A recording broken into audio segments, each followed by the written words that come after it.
Père Céleste, on te remercie, Seigneur, pour ce nouveau mois. On te remercie, Seigneur, de nous avoir bénis, Seigneur, jusqu'à ici. On te remercie, Seigneur, de nous avoir rassemblés ici. On te remercie, Seigneur, d'avoir donné la vision à notre sœur Carole ici, qui a vu un besoin dans le marché, qui a vu un besoin dans le cœur des personnes, Seigneur, puis qui a décidé de prendre action. On te remercie, Seigneur, d'avoir mis cette idée-là dans son esprit, Seigneur. On te remercie, Saint-Esprit, de nous donner la puissance de continuer à chaque jour, de nous donner l'onction euh, d'aller dans ce département-là, d'aller dans ce domaine-là, Seigneur, dans le domaine de l'entrepreneuriat, Seigneur. On te remercie, Seigneur, que le message aujourd'hui est inspiré par toi. Je te remercie, Seigneur, de toutes les idées, Seigneur, que tu ne m'as pas laissé dormir hier soir. J'étais sur mon lit, Seigneur, pendant 1 heure de temps, puis tu ne me laissais pas dormir. Ça veut dire que tu avais un message, Seigneur, pour les personnes aujourd'hui. Je te remercie, Seigneur, que tu es un bon Dieu, que tu nous as tous sauvés, que tu nous as tous pardonné nos péchés. On te remercie pour qui tu es. Cet esprit bouge ici ce soir, ce matin. Bouge ce matin, cet esprit. On t'aime, on te donne toute la gloire, tout l'honneur. Parle-nous, Seigneur, à travers ta parole. Et on prie, Seigneur, que tous les gens ici soient bénis, puis qu'on puisse utiliser ta parole, Seigneur, ce matin pour bénir les personnes, servir encore plus de personnes, Seigneur. Au nom puissant de Jésus-Christ, on prie. Amen. Fait que je vais lire la parole ce matin. Ouais. Je sais qu'il y a plusieurs personnes qui me reconnaissent comme le gars qui n'arrête pas de crier et qui est en feu, là. Je suis quelqu'un de normal dans la vraie vie, là. Je suis pas tant, je suis pas tant, je crie pas tant dans la vie normale, là. Mais on va lire la parole, puis on va laisser cet esprit bouger. OK? Fait que ce matin, je voulais parler essentiellement de Luc 16, 19, 31. Luc 16, 19 à 31. Si vous n'avez pas votre Bible, je vais lire, c'est pas grave. Il y avait un homme riche qui s'habillait des vêtements les plus fins et les plus coûteux et qui, chaque jour, vivait dans le luxe et faisait de bons repas.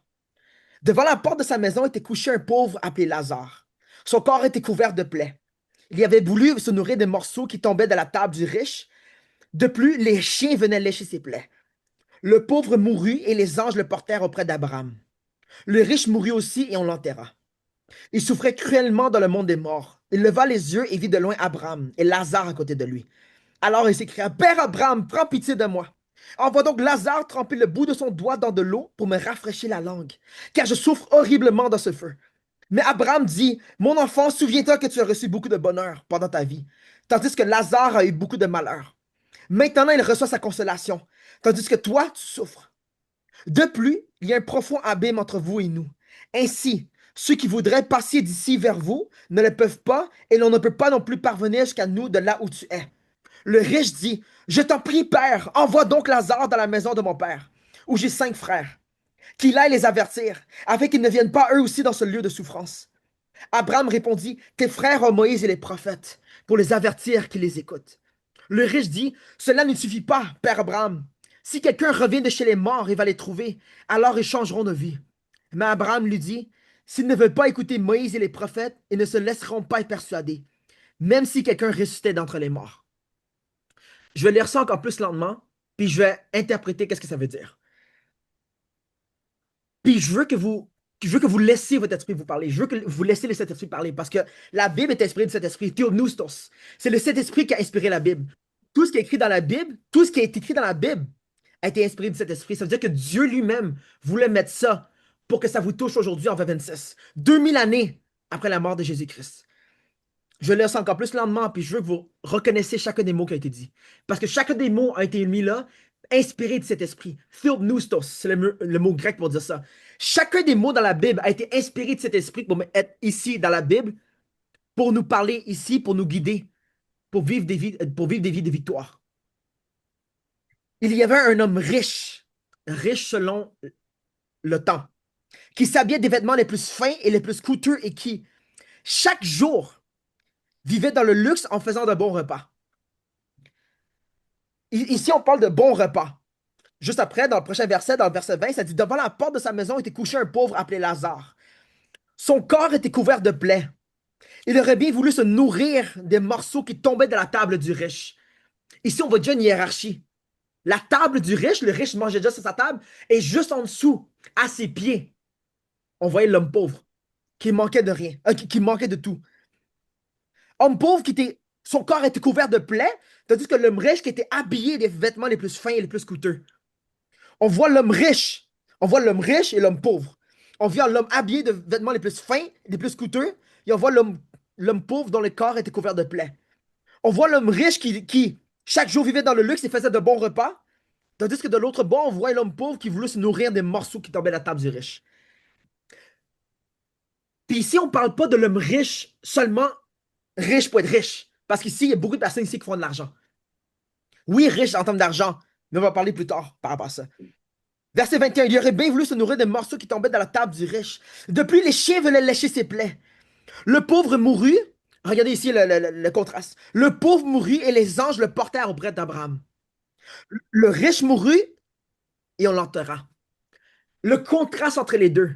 Bien que le riche avait tout dans le monde, le pauvre avait rien dans le monde, mais le pauvre est allé auprès d'Abraham. Après Abraham, en fait, dans l'Ancien Testament, les gens, le paradis dans l'Ancien Testament était Abraham's bosom. C'était dans le, avec, je sais pas ce qu'on en français, mais c'est avec Abraham. Essentiellement, le paradis dans l'Ancien Testament, ça n'existait pas le ciel encore. C'était dans Hades, il y avait une place temporaire, sans souffrance, une temporaire sans souffrance, où est-ce que tu attendais jusqu'à temps que le Messie arrive.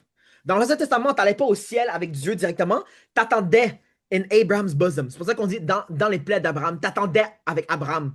Quand tu étais avec Abraham dans l'Ancien Testament, ça veut dire que tu étais essentiellement comme au paradis, en attendant que Jésus arrive.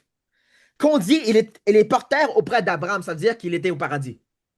C'est ce qu'on appelait ça dans l'Ancien Testament. Le riche mourut aussi et on l'enterra. Vous voyez directement le contraste. Il y en a un, le pauvre, qui manquait de tout dans la vie, et le riche qui avait de tout dans la vie, mais le pauvre est allé auprès d'Abraham dans le paradis, et le riche a été enterré.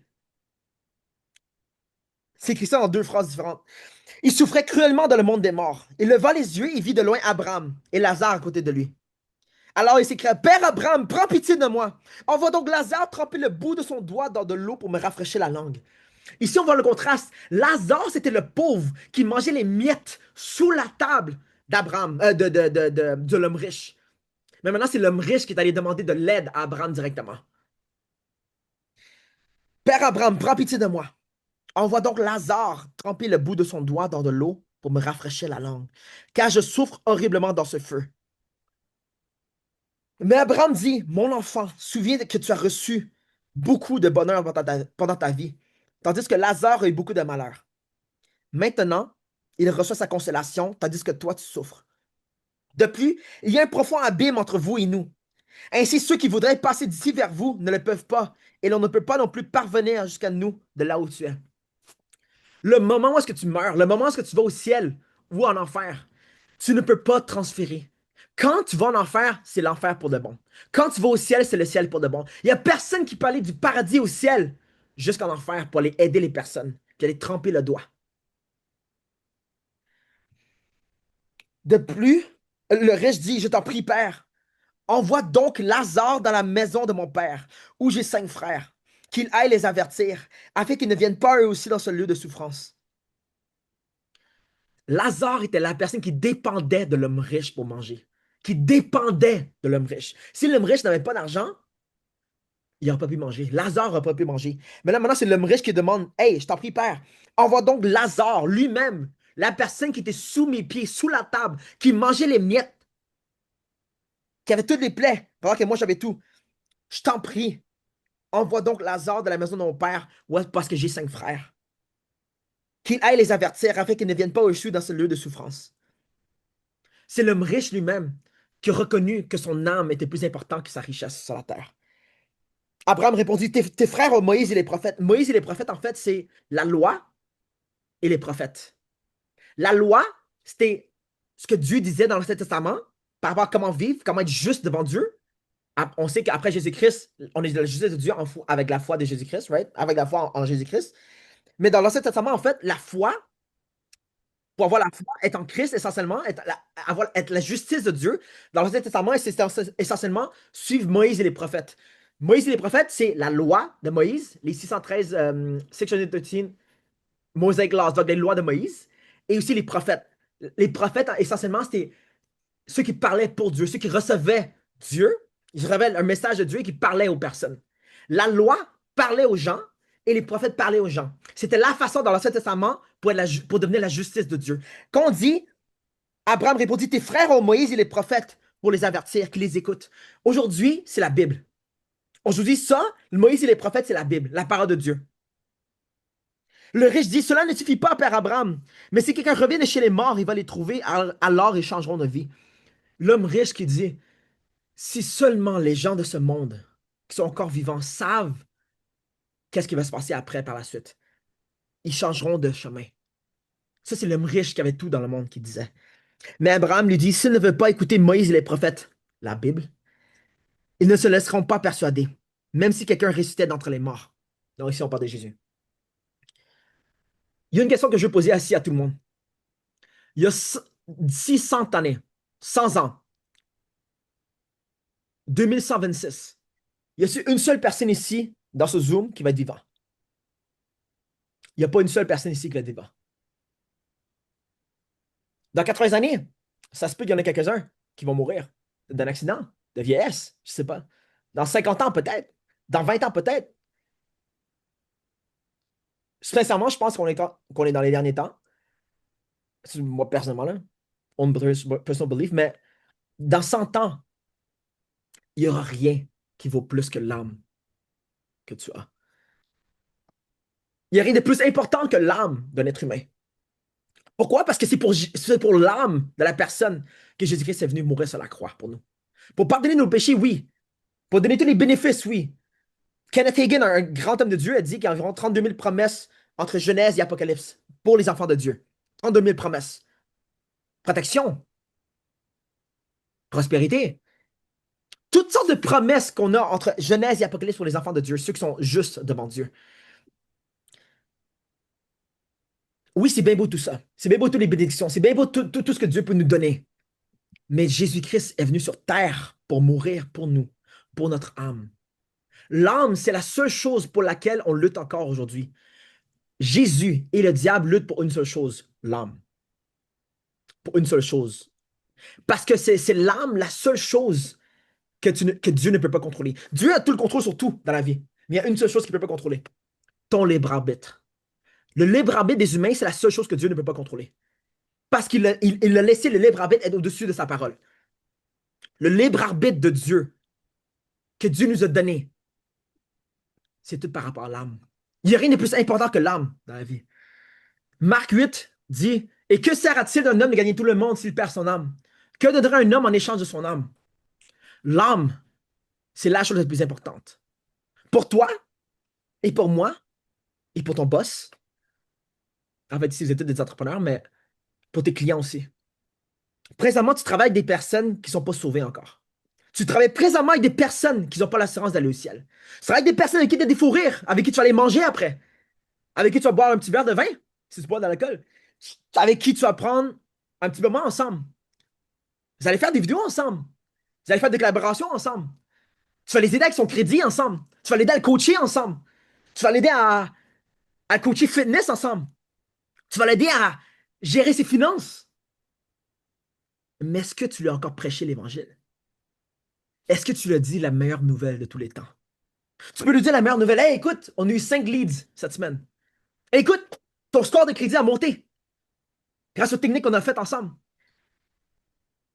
Mais est-ce que tu te souviens d'un moment où est-ce que tu lui as prêché l'Évangile? Les entrepreneurs, il y a un problème présentement dans l'Église, c'est,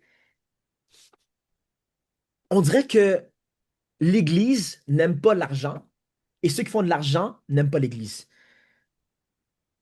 Mais il doit y avoir un lien entre les deux.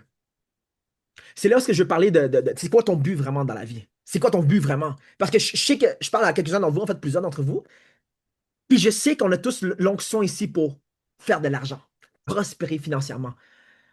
On est les personnes qui ont le don, l'onction présentement, pour s'assurer que les personnes autour de nous ont assez pour manger.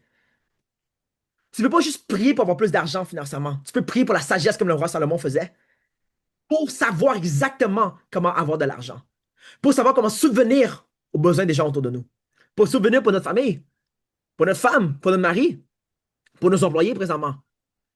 Dieu nous a donné l'onction, les dons, les talents qu'il faut pour savoir comment faire de l'argent. Mais ça sert à quoi tout ça? Tout ça, il y a un seul objectif à tout ça. L'objectif est simple, c'est partout dans la Bible. Dans l'Ancien Testament au complet dirige les gens vers Jésus-Christ. Maintenant, tu lis le Nouveau Testament, Jésus-Christ dirige tout vers une seule chose, l'âme de chacune des personnes. L'âme de chacune des personnes. Il ne dirige pas à faire de l'argent. Il ne dirige pas à prospérer. Il ne dirige pas à nous protéger. Il ne dirige pas par rapport au diable. Puis il dirige à plein de directions, oui, mais la chose principale, tout se dirige vers la croix. Et après la croix, vient le livre des Actes des Apôtres. Amener la croix aux personnes. La première partie les quatre évangiles, Matthieu, Marc, Luc et Jean, parlent de Jésus-Christ à la croix. Juste après la croix vient le deuxième livre de Luc, les livres des Actes des Apôtres. C'est comme la continuation, en fait, du livre de Luc, de l'évangile de Luc. La deuxième partie, en fait, de l'évangile de Luc. Parce que c'est Luc l'auteur. Qui parle, en fait, de comment avoir une vie de victoire et parler de la croix. On a bien beau faire de l'argent, mais si on ne parle pas de la croix, à quoi sert tout ça? On a un seul objectif sur la terre présentement. Il y a un seul objectif. Pourquoi on est sur la terre présentement? Puis ça, on le retrouve au début de la Bible et immédiatement après, avant que Jésus-Christ monte vers le ciel. Le tout premier commandement de la Bible, c'est quoi? C'est pas aime ton prochain comme tu m'aimes moi. Ça, c'est le commandement de Jésus-Christ. Mais le tout premier commandement dans la Bible, je vais lire ensemble avec vous. Genèse 1, 26. Puis Dieu dit, faisons l'homme à notre image, selon notre ressemblance, et qu'il domine sur les poissons de la mer, sur les oiseaux du ciel, sur le bétail, sur toute la terre, et sur tous les reptiles qui rampent sur la terre. Dieu créa l'homme à son image. Il le créa à l'image de Dieu. Il créa l'homme et la femme. Dieu les bénit, et Dieu leur dit, tout premier commandement dans la Bible, soyez féconds, multipliez, remplissez la terre et l'assujettissez. Dominez sur les poissons de la mer, sur les oiseaux du ciel et sur tout animal qui se meut sur la terre. Le tout premier commandement dans la Bible, d'être fécond, de se multiplier, de remplir la terre et de l'assujettisser. Juste après que c'est écrit que Dieu, on a été fait à l'image de Dieu. On est sur la terre présentement à cause que Dieu voulait qu'on l'accompagne. On est sur la terre présentement à cause que Dieu ne voulait pas être tout seul. Il nous a assez aimés pour nous créer et nous faire à son image. Tout comme l'enfant de Gwen présentement est fait à l'image de Gwen présentement. Il est la reproduction de Gwen. Il est la multiplication de Gwen. Il tient les valeurs de Gwen. Il a l'image de Gwen. Il a le visage de Gwen. Il a les valeurs de Gwen. Il pense exactement comme Gwen parce que c'est Gwen qui l'a entraîné. Dieu a dit dans Genèse 1, 26, faisons l'homme à notre image. Faisons l'homme à notre image. On est fait à l'image de Dieu. Et immédiatement après que Dieu dit qu'il nous crée à son image, qu'est-ce qu'il a dit?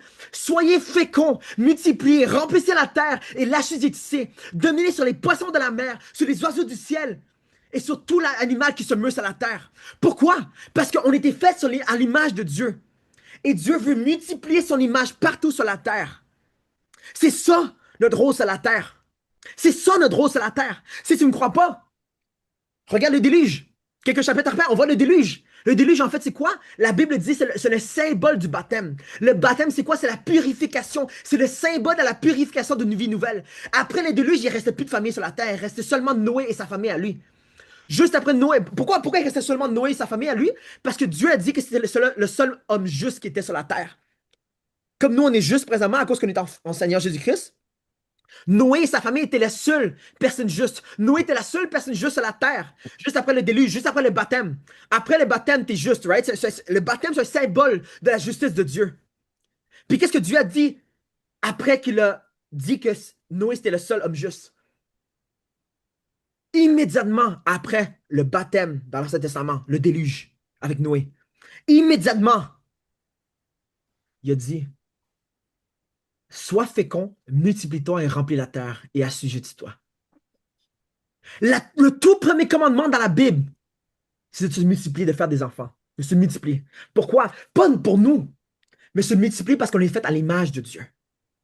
Quand tu es la justice de Dieu, donc dans l'Ancien Testament, il y avait Abraham, il y avait Noé aussi. Quand tu es la justice de Dieu, ton devoir est de te multiplier. Soyez féconds, multipliez, remplissez la terre et l'assujettissez. Aie dominion sur la terre. Multiplie-toi parce que tu es fait à l'image de Dieu. Pourquoi se multiplier? Pourquoi est-ce que Dieu nous appelle à se multiplier? Puis là, tu vas te dire, ah, mais il n'y a pas dit de se multiplier dans le Nouveau Testament. Oui, il a dit, faites des disciples de toutes les nations.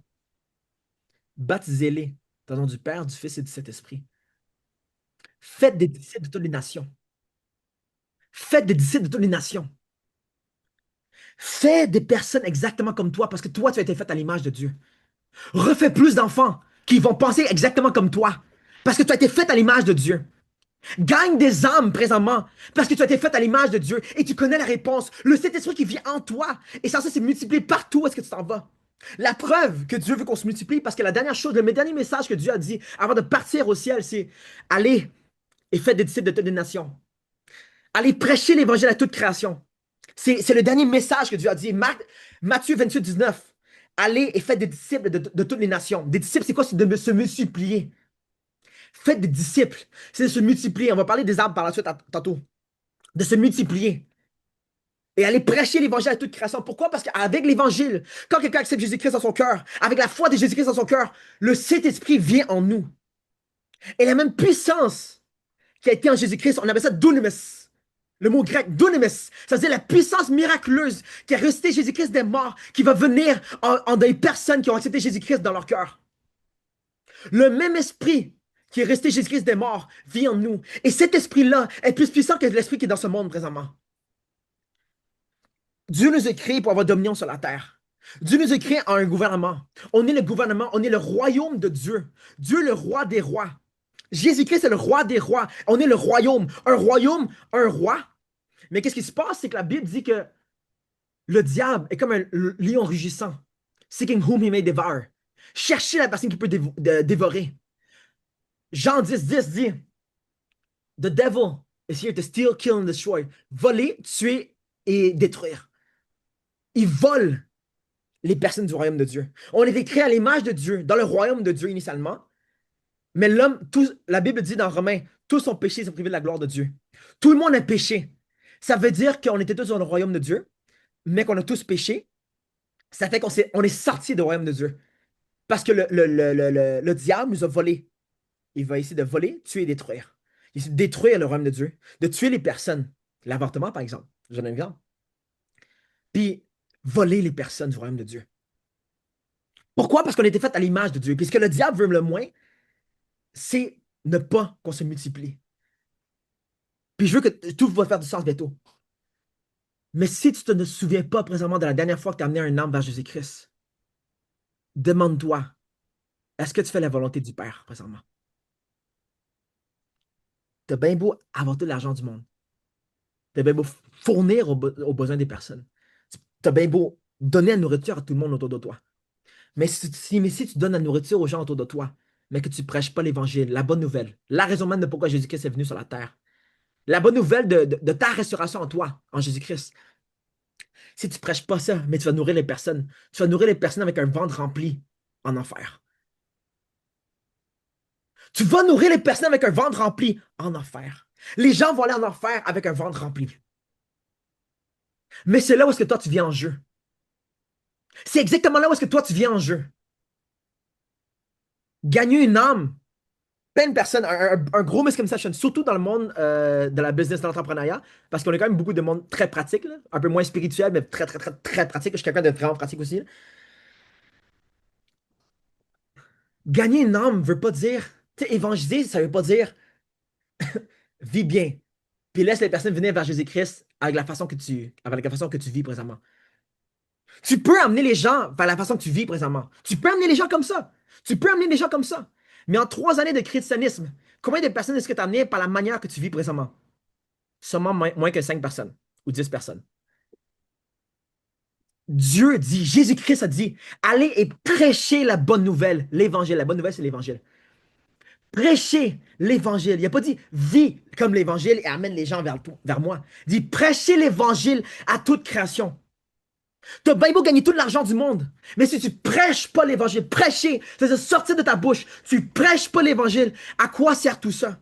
À quoi sert gagner tout l'argent du monde présentement si tu prêches pas l'évangile? À quoi sert gagner tout l'argent du monde si tu gagnes pas des âmes présentement? Puis je sais que c'est pas tout le monde qui a le don d'évangéliser. C'est pas tout le monde qui a le don d'être un évangéliste. Ça se peut que tu aies le don de l'entrepreneuriat, tu l'as. Le don de savoir comment le gouvernement de Dieu fonctionne, le royaume de Dieu fonctionne, les principes de la Bible fonctionnent, les lois de la Bible fonctionnent pour faire de l'argent, pour multiplier l'argent, être loyal par rapport à ce que tu as présentement. Tu as ces dons-là. Ça se peut que tu ne saches pas comment prêcher l'évangile à 10 000 personnes. Ça se peut que tu l'as, ça se peut que tu l'as pas. Mais la majorité des entrepreneurs ne l'ont pas encore. Bien que tu aies l'onction pour pouvoir évangéliser. Tout le monde a l'onction d'aller prêcher l'évangile parce que l'onction, c'est quoi exactement? L'onction. L'onction, la définition de l'onction, c'est le don surnaturel que Dieu nous donne pour faire sa volonté. C'est la volonté de Dieu qu'on a prêché l'évangile à travers le monde entier. Tu as l'onction pour aller prêcher l'évangile. Prêcher l'évangile ne veut pas dire de bien faire sa business pour que les gens nous voient puis qu'ils viennent vers le Seigneur. Prêcher l'évangile ne veut pas dire bien agir, être une bonne personne, arrêter de sacrer, ne pas boire de l'alcool. Prêcher l'évangile veut dire, oui, tu vis l'évangile, mais vivre l'évangile ne veut pas dire prêcher l'évangile. Vivre l'évangile ne veut pas dire que tu remplaces la prêche de l'évangile. Paul, la Bible, la Bible, ça ne dit pas Paul a bien vécu et tout le monde est venu vers le Christ. Ça dit qu'il est allé à travers le monde en entier. Il est parti de Jérusalem. Allez partout créer des églises pour que les églises eux-mêmes prêchent l'évangile et c'est exactement là où est-ce que je m'en vais par vous. Tu as l'onction de prêcher l'évangile, mais ça se peut que tu n'as pas le don d'être un évangéliste. Ça se peut que tu n'es pas dans l'office de l'évangéliste, mais tu as, tout le monde ici sans exception, tu as l'onction d'évangéliser. Tu as l'onction d'évangéliser présentement, mais ça se peut que tu n'aies pas le don d'être dans l'office de l'évangéliste. C'est un peu différent. Tu as l'onction, donc le don surnaturel de Dieu, cet esprit pour aller prêcher l'évangile. Mais ça se fait que tu ne sois pas appelé à prêcher dans toutes les églises à chaque jour parce que sinon tu ne pourras pas grandir ta business. Je te dis d'avance, OK? Les unpopular opinions, puis ça se peut qu'on m'attaque sur les réseaux sociaux. Je vais le dire maintenant, puis j'ai pas de shame à le dire. Si tu vas à l'église à chacun des jours, jour et soir, questionne-toi pas si tu n'as pas de succès dans la vie. Tu ne vas pas avoir du succès en priant plus. Tu ne vas pas avoir du succès en allant tout le temps à l'église. Tu vas avoir du succès quand tu reconnais qu'est-ce que le Saint-Esprit t'a donné comme onction et que tu cours vers ça et que tu portes des fruits avec ça. En tant qu'entrepreneur, ton rôle, c'est pas de prier plus. Tu peux prier, mais quand tu pries, tu peux pas prier contre la gravité parce que la gravité va aller contre toi. Même si tu pries contre la gravité, tu ne peux pas prier contre la gravité. Tu peux aller dans tous les services du monde entier. Tu peux aller prier comme tu veux, à chaque jour, jour et soir. Mais tu ne vas pas avoir du succès si tu ne suis pas le gouvernement de Dieu. Si tu ne suis pas les principes qui sont dans le royaume de Dieu. Où est-ce que je m'en vais avec tout ça? Quand tu es un entrepreneur, tu as un rôle. On parle souvent de tunnel de marketing. C'est là où est-ce que je m'en vais pour vous maintenant. On parle souvent de tunnel de marketing dans le monde du marketing et de la vente. Mais c'est quoi exactement le tunnel de Dieu? Le tunnel du réveil. Le réveil, c'est quoi exactement? C'est deux choses. C'est du sommeil au réveil. C'est la connaissance et la révélation de la croix pour un chrétien. Quand tu comprends réellement pourquoi Jésus-Christ est venu sur la croix, mourir pour, t'es réveillé. Tu pars du sommeil, lukewarmness, d'être un chrétien tiède à être un chrétien en feu. Quand tu comprends réellement pourquoi Jésus-Christ est venu sur la croix. Oui, pour pardonner tes péchés, oui, pour te prospérer, oui, pour te guider, oui, pour te protéger, oui, te donner cet esprit, tout. Mais pour ton âme et pour l'âme des personnes autour de toi. Pour tes clients présentement. Tu as présentement des clients qui vont en enfer présentement. Tu as présentement des clients qui te regardent de loin présentement, qui vont en enfer. Tu as présentement des clients présentement ou des employés présentement qui te regardent de loin parce que tu es leur source d'inspiration, mais qui vont en enfer présentement. Puis je te dis pas d'aller prêcher l'évangile, d'aller à l'église à chacun des jours, puis d'aller prêcher dans toutes les églises possibles. C'est pas ça que je te dis à faire. Je te dis de connaître ton rôle dans le corps de Christ. 1 Corinthiens 12, on est tous le même corps, dans le même corps. Christ, c'est la tête, c'est le CEO, le PDG. Et toi, tu es le bras droit, l'orteil gauche. Ça se peut que tu sois la jambe droite. Ça se peut que tu sois la hanche ici. 1 Corinthiens 12, on est tous le même corps. Jésus-Christ, c'est la tête. C'est la tête, c'est lui qui dit go, go, go. C'est lui qui dit la direction pour aller. Le PDG de ta business s'adresse Jésus-Christ. Et toi, tu es le corps. Reconnais quel département tu es. Reconnais quel département tu es. Dans une église, il y a plein de départements. Le département de la louange, le département de l'évangélisation, le département de la sécurité. Ça se peut que tu es une agence de marketing. Ça se peut que tu es très bon à faire exploser les business présentement. Ça se peut que tu as une business de crédit présentement. T'aides les gens à avoir un meilleur crédit présentement. Détermine-moi, est-ce que tu es dans quel département exactement dans le royaume de Dieu, dans le corps de Christ. Jésus-Christ est le PDG. On est tous dans le même gouvernement, dans la même business. Mais on est tous des PDG de notre propre département. Tout comme tu es un head of sales, tout comme tu es un head of marketing, tout comme tu es un head of security à ton église, tout comme tu es un head of worship à ton église. On a tous des départements différents. On est tous des head of different departments en tant qu'entrepreneur. Et tes employés, présentement, c'est les personnes qui vont servir dans ces départements-là. Détermine exactement c'est quoi ton rôle dans le corps de Christ et détermine comment est-ce que ça peut faire avancer le royaume de Christ. Matthieu 6, 23, Matthieu 6, 33, c'est le verset qui a changé ma vie.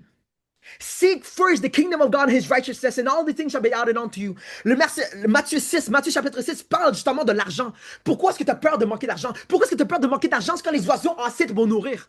Pourquoi est-ce que tu as peur de manquer d'argent quand je te dis que moi je vais te nourrir? Quand je te dis que moi je vais te donner l'événement que tu as besoin? Cherche en premier le royaume et la justice de Dieu. Et toutes ces choses que tu cherches, toutes les choses que les païens, les non-chrétiens cherchent, je vais te les donner. Cherche en premier le royaume et la justice de Dieu. Ça veut dire quoi exactement le royaume et la justice de Dieu? Ça veut dire chercher à porter des fruits, chercher à gagner des âmes, chercher à comprendre pourquoi Jésus-Christ est venu sur la terre pour les âmes perdues. Tu es appelé au ministère. Ça se peut que tu sois un entrepreneur, mais tu es appelé au ministère. Le ministère de réconciliation. Ça se peut que tu ne sois pas été appelé à être un apôtre, un pasteur, un prophète, un enseignant, un évangéliste. Mais ça se peut que tu as l'onction pour faire grandir une business, pour comprendre le gouvernement de Dieu, pour comprendre le royaume de Dieu, pour comprendre les principes de la Bible, de l'argent, pour faire de l'argent, pour subvenir aux besoins, pour nourrir les personnes. Mais tout ça, réalise que tu n'es pas le PDG de ta vie à toi, que Jésus-Christ est le PDG, mais que toi, tu es seulement le PDG de département. Tu es le PDG d'un département présentement. Tu es dans le bras droit présentement. Si le bras droit n'agit pas, le bras gauche serait nul effet. Si tu n'arrives pas à avoir de jambes, tu n'as pas tes départements de jambes, comment est-ce que tu peux faire avancer le royaume de Christ? Ton but, c'est de comprendre from a high level, c'est quoi exactement ton but? Ton but, c'est pas de faire de l'argent pour nourrir ta famille. Je te dis maintenant. C'est pas de nourrir tes enfants. C'est pas de nourrir ta femme, ta maison, de nourrir ta mère, de redonner à tes parents. C'est de nourrir assez toi, ta famille, tes enfants, la génération de tes enfants et des enfants et des enfants et des enfants après. Tu es censé de pouvoir nourrir pour ta famille à toi, tes enfants et les enfants de tes enfants. Et par la suite, avoir assez d'argent, entreprendre assez bien, avoir assez de succès financier pour pouvoir nourrir les personnes autour de toi et leur prêcher l'évangile. D'avoir assez de succès dans ton département, avoir ton propre P&L, ton propre profit and loss dans ton propre département pour que la business en entier avec Jésus-Christ comme PDG puisse faire grandir. Jésus-Christ, c'est le PDG de notre vie. Jésus-Christ, c'est le PDG de toute ta business à toi. Tu n'es pas le PDG de ta vie. Jésus-Christ, c'est le PDG de ta vie. Le Saint-Esprit est le PDG de ta vie. C'est Jésus-Christ, c'est le Saint-Esprit qui te dirige exactement ce qui t'es censé aller. Puis je te dis, ta business, le rôle de ta business, le rôle du gouvernement de Dieu, le rôle du royaume de Dieu, c'est d'aller vers le ministère de réconciliation, d'aller réconcilier les perdus à Dieu. Ton rôle, c'est d'avoir du succès dans ton département, oui. Mais il y a plus que ça. Avoue du succès dans ton département pour que tu comprennes que la business en entier va avoir du succès grâce au succès dans ton département, grâce au succès que tu as présentement avec ta business, va faire avancer pour gagner plus d'âmes. Si tu ne te souviens pas de la dernière fois que tu as gagné un âme, où sont tes priorités? Gagner un âme veut dire prêcher l'évangile, oui. Ça se fait que tu prêches l'évangile? Prêche l'évangile. Fais pas juste vivre. Vis l'évangile, oui. Vis bien pour encourager les personnes à être inspirées par toi. Prêche aussi l'évangile. Mais en tant qu'entrepreneur, il faut qu'on réalise quelque chose. On a un tunnel dans le réveil. Le réveil, c'est quoi encore une fois? C'est le sommeil au réveil et par la suite du réveil à la masse. Phase 1. Tu sais, on passe souvent de phase, phase 1, whatever. Phase 1, dans l'accompagnement du royaume de Dieu. Tu passes du sommeil au réveil. Tu comprends c'est quoi ton rôle. C'est exactement ça ce que je prêche depuis tantôt. J'ai pris 30 minutes pour dire ça. Ton rôle de faire gagner le plus d'âmes possible avec le don que Dieu t'a donné de faire de l'argent. Je vais t'expliquer c'est quoi le tunnel de vente par la suite. Le tunnel de réveil. Phase 2, c'est de passer du réveil à la masse. Maintenant que tu es en feu, va faire un feu de forêt. Maintenant que tu es à la branche de l'arbre, by the way, le vigneron, c'est le père. L'arbre, c'est Dieu. Tu es les branches. Et les branches porteront des fruits. Mais les gros arbres, quand tu regardes les gros arbres, c'est quoi? Les gros arbres, en fait, avec une bonne fondation, ta fondation enracinée dans la parole de Dieu. Les bons arbres vont faire plusieurs branches. Et ces branches, les meilleures branches, les meilleurs arbres, en fait, vont faire plusieurs branches, qui eux veulent faire plusieurs branches, qui veulent faire plusieurs branches. Et à cause du fait qu'il y a tellement de branches, il y aura tellement de fruits par la suite. Tu peux porter des fruits Quand tu comprends le don que Dieu a donné pour ta vie à toi, l'onction que Dieu t'a donnée pour pouvoir prospérer financièrement, pour aider les personnes autour de toi de prospérer eux aussi et de faire des disciples par eux-mêmes aussi. Le réveil, c'est pas la fin. It is the means to the end. C'est la méthode qu'on va arriver à la fin. La fin, c'est quoi? C'est quand Jésus-Christ va revenir pour appeler son Église. Mais la Bible dit dans 2 Pierre que Dieu est patient présentement. Dieu est patient parce qu'un jour, c'est comme 1000 ans, c'est comme un jour. Dieu est patient présentement pour nous parce que il veut que plus de personnes viennent à la repentance. C'est la raison même de pourquoi on est sur la terre présentement. Il y a une seule raison. Pas pour qu'on prospère plus, pas pour qu'on nourrit nos enfants. Non. Il y a une seule raison présentement sur la terre, pourquoi on est sur la terre et non au ciel présentement. C'est pas pour louer Dieu encore plus. Les églises vont se dire, ah, c'est pour louer, pour prier. Non, oui, oui. Mais tu vas prier et louer Dieu pour l'éternité. La raison pour laquelle on est sur la terre et non au ciel. Parce qu'au ciel, on va prier encore une fois. On va prier. La prière, en fait, c'est la communication avec Dieu. On va parler avec Dieu tout le temps. Puis on va louer Dieu tout le temps. Mais la raison pour laquelle on est sur la terre et non au ciel, c'est pour que plus de personnes viennent à la repentance. Gagner des âmes. Fait que tout ce que tu fais doit être en direction de ça. That is your North Star. That should be your North Star. Le tunnel maintenant du réveil. Le réveil, c'est quoi? C'est amener la masse de gens vers Christ. Amener les chrétiens à se réveiller, à comprendre vraiment c'est quoi le but. Parce que Osée 4,6 dit, mon peuple périt à cause du manque de connaissances. Si seulement les chrétiens savaient c'est quoi notre but dans la vie, Bon. on saurait exactement où est-ce qu'on s'en va. Et quand on sait exactement où est-ce qu'on s'en va, c'est là que le vrai fulfillment va arriver. Je te dis, tu as du fulfillment présentement à nourrir tes enfants, à nourrir ta famille, à nourrir ta femme présentement, à nourrir ta maison. Mais le vrai fulfillment, je te dis, c'est quand tu gagnes des âmes avec tout ça.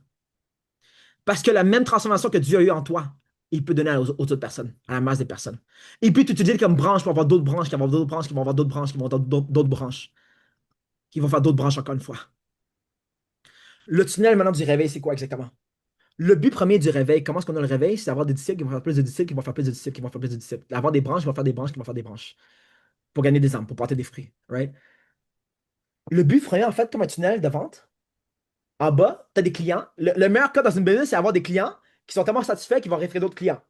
Amen. Tout le monde est d'accord avec ça? Ouais, tout le monde est content ici. Le but, c'est d'avoir des clients qui sont tellement satisfaits qu'ils vont référer d'autres clients. Avoir un disciple. Le but final, c'est de faire des disciples, de faire d'autres disciples, de faire d'autres disciples. Right? Comment est-ce que tu multiplies le nombre de disciples présentement? Multiplie le nombre d'églises qu'il y a présentement au Québec. Si tu multiplies le nombre d'églises qu'il y a présentement au Québec, il y aura plus de disciples. Parce que la Bible parle du fait que le fivefold ministry, les 5 ministères, le but des 5 ministères, en fait, c'est de équiper les saints pour faire l'œuvre du ministère, le ministère de réconciliation. C'est ce que la Bible dit. Fait que ton but pour faire plus de disciples, pour multiplier le nombre de disciples, c'est de multiplier le nombre d'églises. I'm going somewhere here. Comment est-ce que tu multiplies le nombre d'églises présentement? Il y a une façon de multiplier le nombre d'églises, c'est de multiplier le nombre de personnes qui sont dans l'église. La façon que tu vas faire ça, maintenant tu passes du bottom funnel, tu as le middle funnel, tu as le top of funnel. En bas ici, c'est de savoir qu'on va faire des disciples qui vont faire d'autres disciples, qui vont faire d'autres disciples. Par la suite, pour multiplier le nombre de disciples, il faut multiplier le nombre d'églises. Comment est-ce que tu multiplies le nombre d'églises? Tu multiplies l'évangélisation, les causes d'évangélisation. Pourquoi on n'a pas Centre Bell présentement pour l'évangélisation? Si on a le Centre Bell, Radio-Canada va parler de ça, TVA Nouvelle va parler de ça, Nouveau va parler de ça, le Québec en entier va parler de ça. Ça va normaliser le nom de Jésus-Christ. Si on normalise le nom de Jésus-Christ, toutes les églises vont se remplir. Tu multiplies le nombre de disciples par la multiplication des églises. Tu multiplies les églises par l'évangélisation, par les croisades, par les outreaches. Et maintenant, c'est là où est-ce que tu rentres en jeu. Comment est-ce que tu multiplies les causes d'évangélisation? Il y a une seule raison spécifique pourquoi on n'a pas Centre Bell présentement. Parce que si on avait le Centre Bell, c'est le réveil national présentement. Tous les non-chrétiens entendraient parler de Jésus-Christ. Puis si tu normalises assez Jésus-Christ, tout le monde va éventuellement entendre l'évangile. Puis c'est l'évangile qui sauve les gens. Romains 1,16 dit que c'est la puissance vers le salut. C'est ça qui amène le salut. C'est l'évangile de Jésus qui amène vers le salut. Et si seulement on normalisait le nom de Jésus-Christ. Fait que pour multiplier le nombre de disciples, parce que c'est ça le réveil, il faut que tu multiplies le nombre d'églises. Comment est-ce que tu multiplies le nombre d'églises? Multiplie le nombre d'évangélisations que tu fais sur les réseaux sociaux, sur les croisades, les Billy Graham et tout, les stades que tu as, les centres belles que tu as. Maintenant, comment est-ce que tu multiplies le nombre de fois que tu vas gagner des âmes, l'évangélisation? Par le nombre de ressources et d'argent qui rentrent dans l'œuvre de Dieu, dans le royaume de Dieu. Si on a un milliardaire ici dans la salle, si tu donnes 10 millions de dollars, on a le Centre Bell pour un mois. Fais-moi confiance, tout le Canada en entier entendrait parler de l'Évangile. Le Québec en entier, Montréal entendrait parler de l'Évangile en un jour. Le Québec en entier entendrait parler de l'Évangile. Le Canada en entier entendrait parler de l'Évangile. Le monde en entier entendrait parler de l'Évangile. C'est le réveil national qu'il y aura. Si on a le Centre Bell pour un mois de temps. La seule différence, 10 millions de dollars. Ça se peut que tu n'as pas le don présentement d'être dans l'office de l'évangéliste, mais tu es dans ton office à toi, l'entrepreneuriat. Tu as l'onction de faire de l'argent, de prospérer, d'aider tes clients, de nourrir tes employés présentement. Tu peux faire de l'argent. Puis tu peux donner aux causes qui vont multiplier le nombre d'âmes qui rentrent dans le Seigneur. Ces âmes-là, c'est des convertis qui vont faire des disciples. Ça se peut que tu sois proche de la branche centrale, right, du tronc. Ça se peut que ton argent que tu fais aide à fournir à des mouvements qui vont gagner des milliers d'âmes. C'est là où est-ce que tu rentres en jeu. C'est la meilleure façon pour un entrepreneur de porter des fruits. On parle souvent de déléguer, de se multiplier, right? La meilleure façon de se multiplier, c'est que si seulement tu donnais 10 000 $ à quelqu'un qui a fait ses preuves, qui a porté des fruits auparavant, tu peux gagner des milliers d'âmes dans ton portfolio à toi. Tu vas gagner des trésors. Je donne un exemple, personnellement. Ben, vous connaissez sûrement Revival Montreal. Ma philosophie, comment j'ai recommencé en business, c'est, je me disais, Revival Montreal, en fait, c'est l'évangéliste Emmanuel Wallet, qui est le fondateur de ça. J'arrête pas de dire, je sais que si je donnais 10 millions de dollars à Emmanuel Wallet, on aurait le Centre Bell pour un mois de temps. Je sais qu'on aura 40 000 chrétiens qui vont venir à chaque jour. 40 000 chrétiens. On va rappeler le Centre Bell et dehors du Centre Bell. Si seulement je donnais ça à l'évangéliste. C'est ma façon de gagner des âmes. Je vais prêcher l'évangile aussi. Ben, moi, personnellement, je vais aussi dans le fils de l'évangéliste aussi, là. Mais la meilleure façon pour un entrepreneur de porter des fruits, c'est de se multiplier. Multiplie-toi. On parle souvent de déléguer, de se multiplier, right? Tu vas pas faire plein de 1 à 1 avec tes clients parce que c'est pas scalable. Fais du group coaching pour aider plus de personnes en même temps, avec 1 heure de ton temps seulement. Délègue, multiplie-toi, aide des employés. Mais c'est exactement là où est-ce que toi tu peux rentrer. Le tunnel. Pour faire des disciples, il faut multiplier le nombre d'églises. Pour multiplier le nombre d'églises, il faut multiplier l'évangélisation. Pour multiplier l'évangélisation, il faut multiplier les ressources et l'argent qui rentrent dans le royaume de Dieu. La monnaie du monde, c'est de l'argent. Mais la monnaie du ciel, c'est le nombre d'âmes qui t'a amené vers Jésus-Christ. Pas la meilleure vie que tu as vécue, pas le nombre d'enfants que tu as nourris, pas le nombre de familles démunies que tu as nourries, pas la meilleure business que tu as pu bâtir, mais le nombre d'âmes que tu as amené vers Jésus-Christ. Il y a une seule chose que tu peux amener au ciel. C'est pas ton argent, c'est le nombre d'âmes que tu as amené vers Dieu. Le nombre d'âmes que tu as amené vers Dieu. Porter des fruits veut dire gagner des âmes. Porter des fruits, c'est quoi exactement? C'est faire des résultats de la volonté de Dieu. Quand tu portes des fruits, tu fais la volonté de Dieu. La Bible parle constamment de porter des fruits. Comme toi, tu portes des fruits. Porter des fruits dans une business, c'est quoi? C'est de faire de l'argent. Porter des fruits dans le royaume de Dieu, c'est quoi? C'est de gagner des âmes. Gagne des âmes. Maintenant, je sais qu'il ne reste pas beaucoup de temps. Je vais donner 3 méthodes pour des entrepreneurs chrétiens qui portent des fruits. Numéro 1, règle la dette pour ton prochain. Ouais. Règle la dette pour ton prochain. Jésus a été la seule solution que ce monde avait besoin. Parce que Jésus-Christ, dans le monde de la business, là, je vais vraiment dans pratico-pratique pour le monde de la business. Plus que tu règles de gros problèmes pour quelqu'un, plus qu'il y a de la valeur. Plus qu'il y a de la valeur, plus que la personne va te payer. Plus que la personne va te payer, plus que tu vas pouvoir redonner aux autres personnes, plus que tu vas pouvoir servir à ta communauté. Tu n'arrives pas à prospérer autant que tu voudrais présentement avec ta business à cause que tu ne règles pas assez une grosse dette pour ton prochain. Règle la dette de ton prochain. Règle la dette pour ton prochain. Règle une plus grosse dette. Là, je vais vraiment pratico-pratique pour les entrepreneurs ici. Ton influence et la valeur que tu as dans la vie de quelqu'un, elle est directement à quel point la personne voit que tu règles ses gros problèmes. Plus que tu règles des gros problèmes pour quelqu'un, plus que tu as de l'impact dans sa vie. Plus que tu aides ton client à se démêler de ses problèmes, plus que tu auras d'influence dans sa vie. Et plus que tu auras d'influence dans sa vie, plus que tu pourras l'amener vers la bonne nouvelle. Plus que ton client va revenir encore vers toi. On est tous ici présentement pour apprendre sur la parole de Dieu, pour apprendre exactement sur qu'est-ce que Dieu nous a appris, right? Parce qu'on est reconnaissant sur exactement ce que Dieu a fait dans nos vies. Pourquoi? Parce qu'il a payé notre dette. Romains 6, 23 dit, car le salaire du péché, c'est la mort, mais le don gratuit de Dieu, c'est la vie éternelle de Jésus-Christ, notre Seigneur.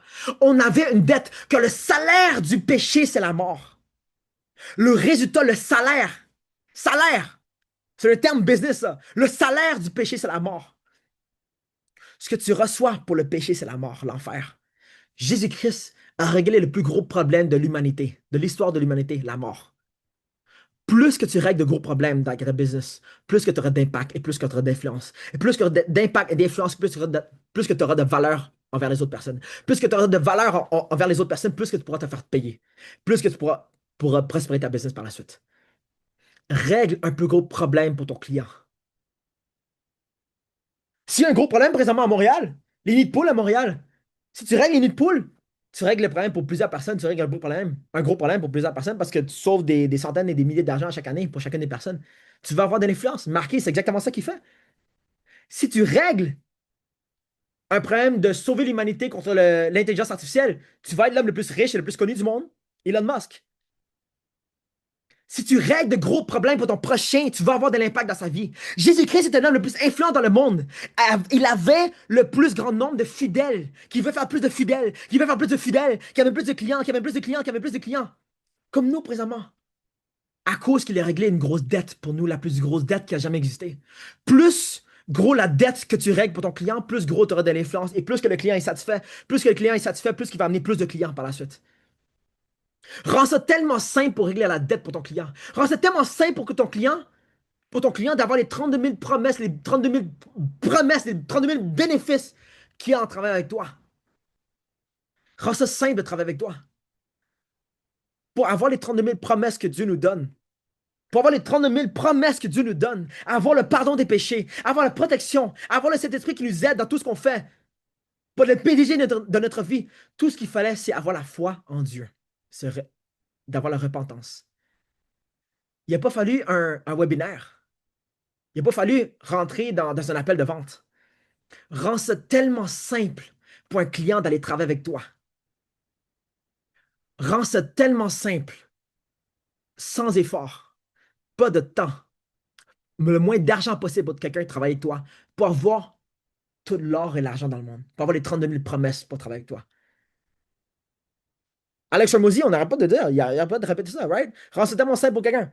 Enlève l'effort, enlève le temps. C'est pour ça que la drogue fonctionne, right? Parce que la drogue, c'est tu as l'effet que tu veux, tu as l'effet que quelqu'un veut, les promesses que la drogue donne, sans l'effort. Ça te coûte rien, ça te fait pas mal, ça te fait rien.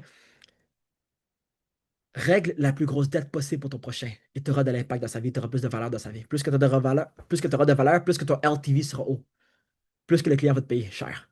Plus tu auras d'influence, plus le client va renouveler son mandat avec toi. Mais il faut que tu rendes ça simple. C'est tellement simple de régler toutes ces dettes. C'est tellement simple de régler pour qu'il n'y ait pas besoin de mettre trop d'efforts. Pour que, comme une pilule de drogue, il fait juste prendre, il y a l'effet directement.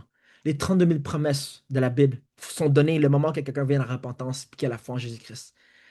Numéro 2, maintenant que tu as réglé la dette, une grosse dette pour ton prochain, sers plus de clients. Le tout premier commandement de la Bible, c'est quoi? De se multiplier. Le tout premier commandement de la Bible, c'est de se multiplier. Soyez féconds, multipliez, remplissez la terre et l'assujettissez. Pourquoi? Parce qu'on était fait à l'image de Dieu. A.K.A. on a la réponse en nous. Parce que le Saint-Esprit est venu en nous. Le Saint-Esprit est venu en nous. C'est-à-dire qu'on a la réponse en nous. On n'est pas la réponse, mais on contient la réponse. On contient la réponse en nous. Et c'est notre rôle de se multiplier. Numéro 2. Numéro 1, règle la dette pour ton prochain. Numéro 2, sers plus de clients. Plus que tu sers de clients, plus que tu réponds au premier commandement de la Bible dans l'Ancien Testament et dans le deuxième et dans le commandement de la Bible, juste avant que Jésus-Christ parte. Allez et faites des disciples de toutes les nations. Les baptisant au nom du Père, du Fils et du Saint-Esprit. Quand tu fais des disciples, tu sers plus de personnes. T'es une branche qui sert plus de branches, qui sert plus de branches, qui sert plus de branches, qui produit des fruits pour le royaume de Dieu. Encore une fois, the currency on earth is money, but the currency of heaven is souls. La Bible dit, dans Acte 1:8, un de mes versets préférés, mais vous recevrez puissance quand le Saint-Esprit viendra sur vous. Et vous serez mes témoins à Jérusalem, en toute la Judée et la Samarie jusqu'aux extrémités de la terre. Ça veut dire quoi exactement? Le Jérusalem, c'est où est-ce que tu es présentement. La Judée, c'est tes voisins. Samarie, c'est les autres personnes autour. Les extrémités de la terre. Acte 2, c'est quand le Saint-Esprit est venu. Comme dans Acte 1:8, Jésus-Christ a dit lui-même, juste avant de partir au ciel, juste avant de partir, il a dit, c'est mieux que je parte parce que je vais vous donner le consolateur. Parce que ce même consolateur-là, essentiellement, c'est lui qui contient le dunamis, le don surnaturel, la puissance surnaturelle que Jésus-Christ avait en lui. On l'a présentement. Et qu'est-ce que Jésus-Christ a dit après qu'il est parti au ciel? Il a dit, allez et faites des disciples de toutes les nations. Parce que maintenant, vous avez cet esprit. Vous recevrez puissance quand le Saint-Esprit viendra sur vous, et vous serez mes témoins à Jérusalem, en Judée, en Samarie et aux extrémités de la terre. Ça veut dire que tu as reçu la puissance, tu as la lumière en toi. Toi, non, mais tu as la lumière en toi. Le Saint-Esprit vit en toi. Jésus-Christ vit en toi. Sers plus de personnes, multiplie-toi. C'est le tout premier commandement de la Bible. C'est pas aime ton prochain comme tu m'aimes. Non. Oui, c'est ça le premier commandement de Jésus, oui. Mais le premier commandement de la Bible, c'est multiplie-toi parce que tu as été fait à l'image de Dieu. Soyez fécond, multiplie, remplissez la terre et la sujettissez. Sers plus de clients. Numéro un, règle la dette pour ton prochain. Règle un plus gros problème pour ton client. Ton client va revenir encore et encore, encore, encore. Rends ça simple pour régler la dette pour ton client, pour travailler avec toi. Tout comme c'est simple pour nous de juste avoir la foi en Jésus-Christ, avoir les 32 000 promesses entre le Genèse et l'Apocalypse. Numéro 2, sert plus de clients. Et plus d'impact à plus de personnes. Tu recevras puissance quand le Saint-Esprit viendra sur toi. Et tu seras mes témoins à Jérusalem, en Judée, en Samarie et aux extrémités de la terre. Ça veut dire quoi exactement? Ça veut dire que Jérusalem, c'est exactement là où est-ce que Acte 2 est venu. Le jour de la Pentecôte, Acte 2. Jérusalem, en fait, c'était fou parce que le jour de la Pentecôte dans Acte 2, c'est la journée où est-ce que la Bible dit dans Acte 2, les gens de toutes les nations étaient là. Ça veut dire que Dieu a attendu le moment parfait avant d'envoyer sur cet esprit. Parce que dans ce temps-là, Jésus-Christ était dans Israël seulement. Il affectait seulement Israël. Mais quand le Saint-Esprit est venu sur lui, sur tous les disciples, sur les 120 personnes, ils attendaient le jour où toutes les nations allaient être à Jérusalem, Montréal, au Québec. Super diverti, beaucoup de diversité. Ils attendaient le jour où est-ce que toutes les nations allaient être ensemble. OK? On va partout dans le monde. Ton reach ne devrait pas seulement être ici à Montréal, au Québec. Ton reach devrait être mondial. Le reach que tu as avec ta business présentement devrait être mondial. Pourquoi est-ce que tu restes seulement à Jérusalem? Pourquoi tu restes seulement en Judée, en Samarie? Va aux extrémités de la terre. Sers plus de clients. La meilleure façon de grandir ta business, c'est de servir plus de personnes. Tu ne peux pas juste rester à Montréal, à Jérusalem. Tu as le Saint-Esprit en toi. Tu as reçu le don de pouvoir savoir comment faire grandir une business, croître une business, avoir plus de ressources. Numéro 3, un impact dans le temps, un impact éternel.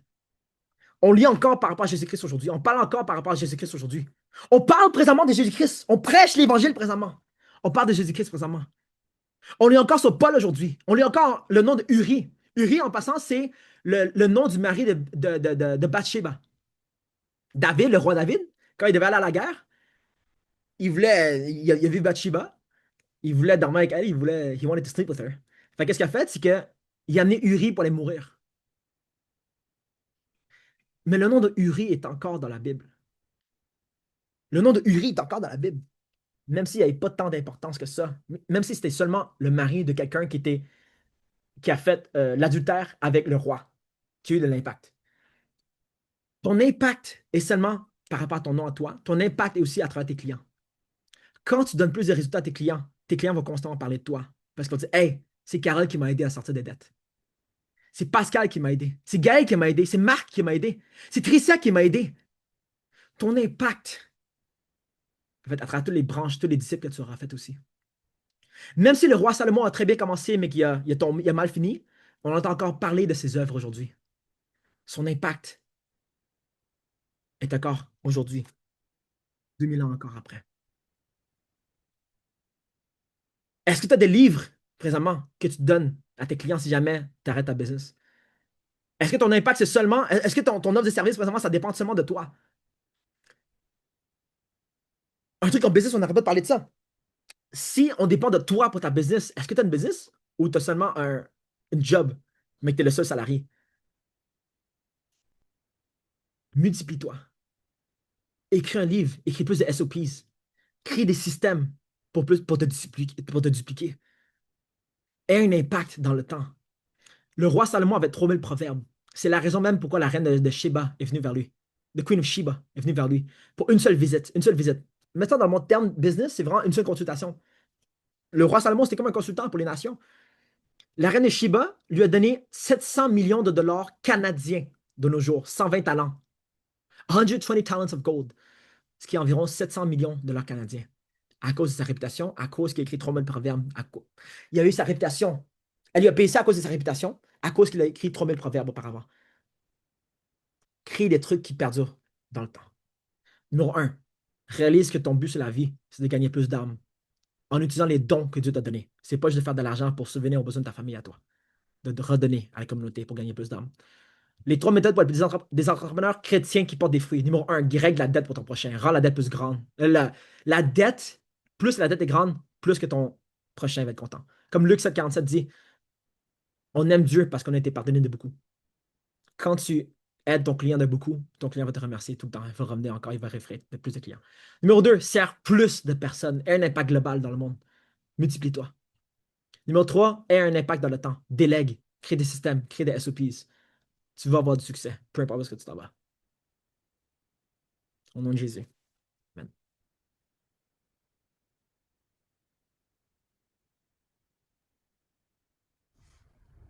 Wow! Merci, Tiane.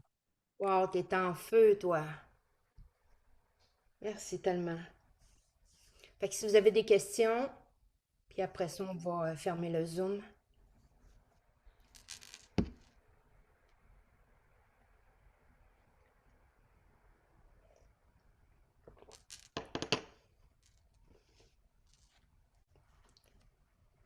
Amen. Gloire à Dieu. Gloire N'est-ce pas à le message de Dieu. Un toucher? gros merci à toi. Un gros merci à toi. C'était super inspirant. C'est pas une question, mais c'est super inspirant en ce lundi. Merci encore, Carole, pour toi. Merci d'avoir organisé ça. Il y a beaucoup de choses qui, personnellement, m'ont parlé. Le Saint-Esprit a fait son chemin par rapport à qu'est-ce que moi je fais. Euh, Puis j'ai vraiment aimé ça, Tienne, quand tu as dit le bout qui m'a beaucoup touché, c'est quand que tu donnes un service, est-ce que la personne elle a besoin de toi par après pour recevoir puis gagner des fruits? Puis exemple, tu sais, donner les outils, c'est super important afin que la personne puisse continuer à grandir sans toi. Ouais. Puis ça me rejoint par rapport aussi à ma chrétienté. Tu sais, parfois, on essaie de livrer la bonne nouvelle, puis la personne, elle devient une béquille. Si t'es pas là, elle va pas à l'église. Si t'es pas là, elle va pas aller au clic. Si t'es pas là... Fait que c'est comment est-ce que je peux rendre cette personne-là à travers la multiplication autonome par après? Tu sais? Yeah. Un gros, gros, gros merci à toi. Gloire à Dieu. Moi, Tienne, ben, on se connaît pas vraiment. Euh, J'ai fait mes recherches sur toi hier en plus. Ou avant-hier. ah ouais, ok. Ouais.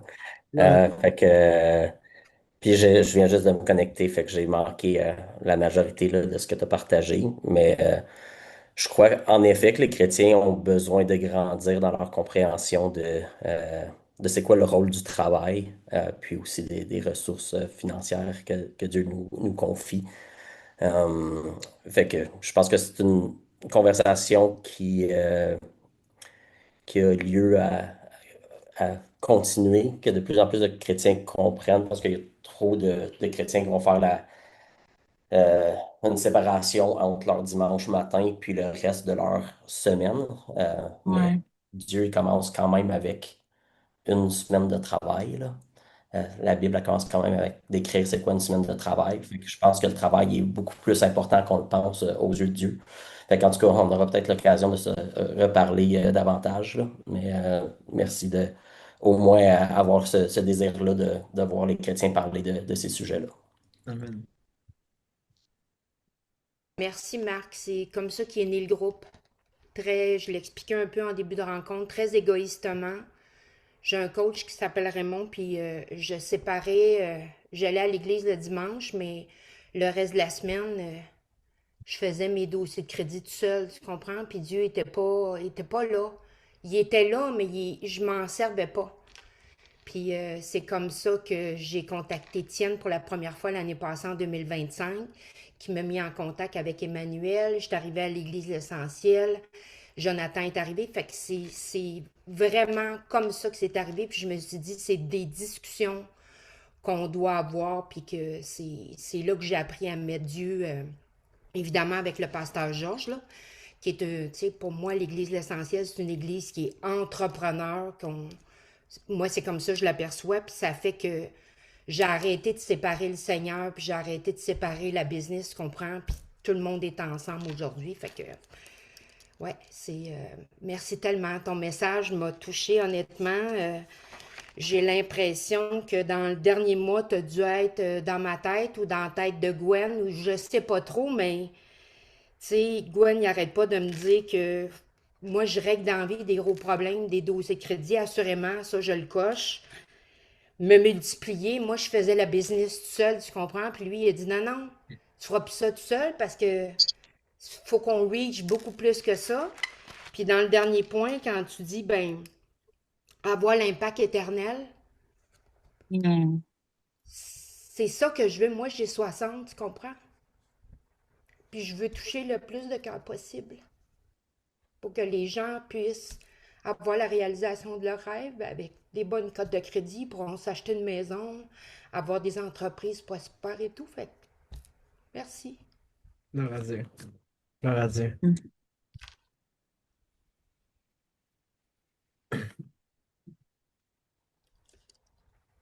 Tu peux y aller.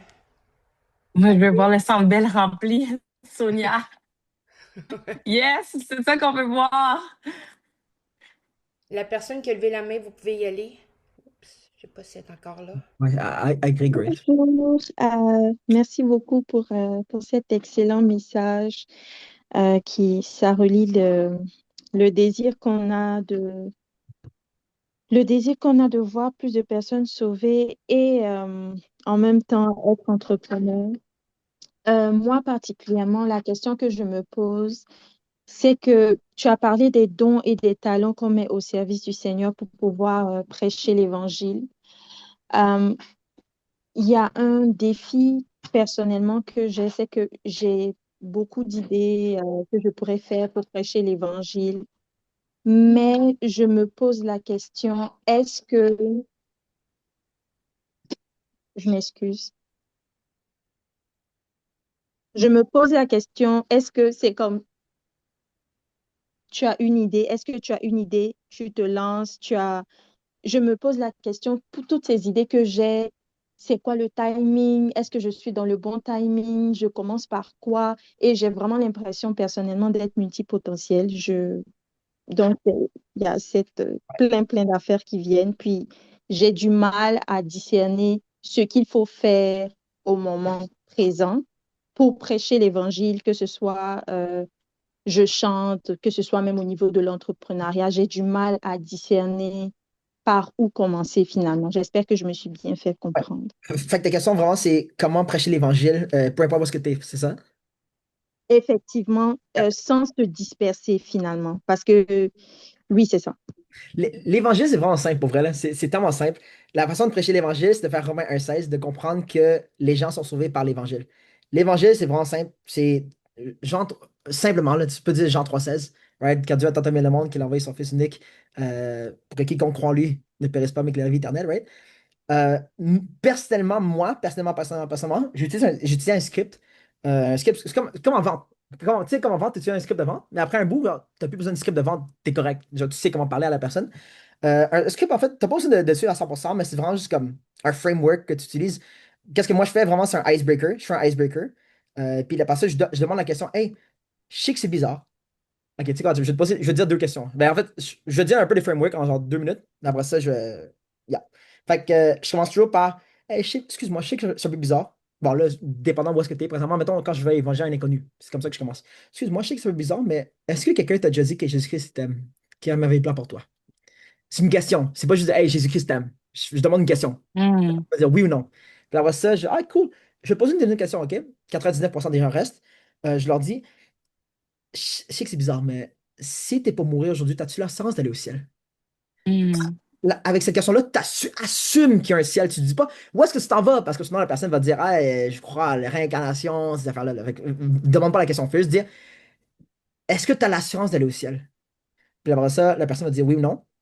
80% des personnes vont dire oui parce que je suis une bonne personne. On sait que c'est pas ça là. Ils disent hey, good job, on a besoin de bonnes personnes dans la vie. Là, tu dis hey, je peux-tu te partager un peu l'évangile rapidement, genre? 70% des personnes vont écouter. Là, tu dis hey, tu vas straight to the point. Parce que quand tu poses la question, si tu meurs, as-tu la chance d'aller au ciel? Dès que tu poses cette question-là, vraiment, toute ta bouée est partie directement. Là, tu peux y parler. Tu peux y parler. Si tu as 3 minutes, moi, je suis juste allé avec 3 versets. Tous sont péchés, sont privés de la gloire de Dieu. Le salaire du péché, c'est la mort, mais le don gratuit de Dieu, c'est la vie éternelle en Jésus-Christ notre Seigneur. Et quiconque invoque le nom du Seigneur sera sauvé. Si tu as 2 minutes, tu dis ces 3 versets-là, puis tu laisses la personne partir, puis tu pries avec la personne avant. Si tu as 10, 15 minutes, j'aime ça aller vers je dis l'évangile, genre rapidement, je dis, ah, tu sais, Jésus est mort pour toi, pour tes péchés. T'as déjà péché, right? T'es pas parfait, right? 10 minutes, je raconte l'évangile, puis par la suite, je prie, puis je fais un témoignage. Personnellement, je suis pas un gros fan de témoignage. Témoignage, en fait, c'est l'évangile que Dieu a fait à travers toi, mais le meilleur évangile entre toi et Dieu, c'est Dieu directement. Fait que prêche l'évangile, Jésus-Christ parle de Jésus tout le long, prie avec la personne, demande à la personne, invite la personne si elle veut recevoir le Seigneur dans son cœur. Après que la personne a reçu le Seigneur dans son cœur, ce que je fais maintenant, c'est pour disciple la personne, pour faire le disciple là, je donne le témoignage pour dire, hey, je suis comme toi, by the way. Mais le truc le plus Hmm. important pour sauver les âmes, c'est Romains 1,16. C'est prêcher l'évangile, que Jésus-Christ est venu sur la croix. Et non, ah, Jésus-Christ m'a sauvé. Tu peux raconter ton témoignage, mais le témoignage de Jésus-Christ est beaucoup plus puissant. Fait que commence par le témoignage de Jésus-Christ, prie que la personne, invite la personne à recevoir le Seigneur si jamais elle veut. Tu sais, les personnes vont souvent dire, ah, mais il faut comprendre à 100%. Il n'y a personne qui comprend la Bible à 100% ici, présentement dans la salle. Tout ce qu'il faut que tu comprennes, c'est que tu as péché. Le péché amène vers la mort, l'enfer, mais Jésus-Christ est arrivé. Si tu comprends ça, tu peux te sauver. Disons, overcomplicated it. Raconte ça à quelqu'un, la personne peut accepter le Seigneur, puis par la suite, disciple la personne, prend son numéro de téléphone, prend son Instagram, va manger avec, prend un café, etc. Puis amène-la à l'église et tout. Ok, merci, c'est vraiment simple. Sinon, tu peux aller sur mon compte à moi avec Tienne ici, sur Instagram. Un de mes pin videos, un de mes vidéos épinglées, c'est justement le script d'évangélisation que j'utilise. C'est bon. C'est comme la vente appliquée à l'évangile finalement. Ben, Sort of, un peu. la façon dont je vois, comme c'est Ouais. large, après ça diminue, puis Mais, après. mais c'est exactement ça. Je ne vais pas prendre trop de temps, excuse-moi, Carole. La vente, en fait, c'est pas un truc manipulatif. La vente, en fait, c'est juste un échange de confiance. La vente, c'est sûrement un échange de confiance. Tu as tellement de foi, tu crois tellement en ce que tu fais, en ton produit, ton service, que tu donnes cette confiance à la personne. Le moment même que tu dépasses un certain threshold de confiance dans les yeux de ton audience, de ton lead, de ton prospect, la personne va directement acheter. Si tu dépasses un certain seuil de confiance que toi, tu as transféré à la personne, l'évangélisation, c'est quoi? C'est la confiance que la Bible, c'est la vérité, que Jésus-Christ est réellement mort sur la croix. Tu donnes cette confiance-là à la personne. C'est ça.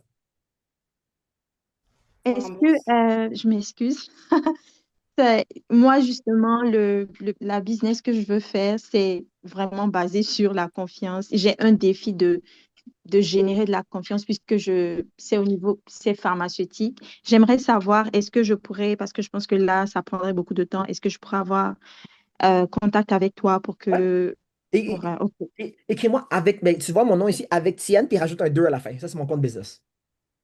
Ok, sur Instagram, Ouais. Facebook ou Ouais, ça, c'est mon compte ministériel, puis rajoute Mhm. un 2 à la fin pour le compte business. Ça seulement. Le business, Instagram. c'est le deuxième. Ouais, juste un 2, ouais. Ok, Instagram. Ok, c'est bon. Ah, Instagram. Merci. Perfect. Wow, merci infiniment. Merci à toi. Merci beaucoup, Carole.